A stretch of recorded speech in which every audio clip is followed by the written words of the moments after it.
জয়পুরে গতকাল রাতের আইপিএল ম্যাচে আর ভার্সেস এলএসজি এক শ্বাসরুদ্ধকর থ্রিলারে লখনৌ সুপার জায়ান্টস রাজস্থান রয়্যালসকে মাত্র 2 রানে পরাজিত করেছে। ম্যাচের শুরুতেই 14 বছর বয়সী বৈভব সূর্যবংশী রাজস্থান রয়্যালসের ইম্প্যাক্ট প্লেয়ার হিসেবে অভিষেক ঘটান। আইপিএলের ইতিহাসে সর্বকনিষ্ঠ ক্রিকেটার হিসেবে তিনি প্রথম বলেই ছক্কা হাঁকিয়ে নজর কাড়েন এবং 20 বলে 34 রানের একটি ঝড়ো ইনিংস খেলেন। 181 রানের লক্ষ্য তাড়া করতে নেমে রাজস্থান রয়্যালসের দুই ওপেনার বৈভব এবং যশস্বী জয়সওয়াল 31 বলে 50 দুর্দান্ত শুরু করেন এবং 8.4 ওভারে 85 রান তোলেন। মনে হচ্ছিল রাজস্থান সহজেই ম্যাচ জিতে নেবে। তবে বৈভব আউট হওয়ার পর রাজস্থানের ব্যাটিং লাইনআপে ধস নামে।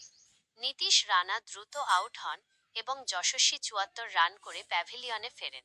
অধিনায়ক রিয়ান পরাগও 26 বলে 39 দলকে জেতাতে পারেননি।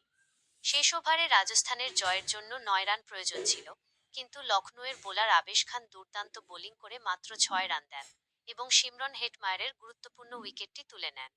শেষ পর্যন্ত রাজস্থান 5 উইকেটে 178 রানে থামে এবং লখনৌ 2 রানের রোমাঞ্চকর জয় পায়। এই ম্যাচে বৈভব সূর্যবংশীর অভিষেক এবং তার সাহসী শুরু নজর কাড়ার মতো ছিল। একই সাথে লখনৌ সুপার জায়ান্টসের ডেথ ওভারের বোলিং এবং শেষ মুহূর্তের ঠান্ডা মাথার পারফরম্যান্স তাদের জয় এনে দেয়।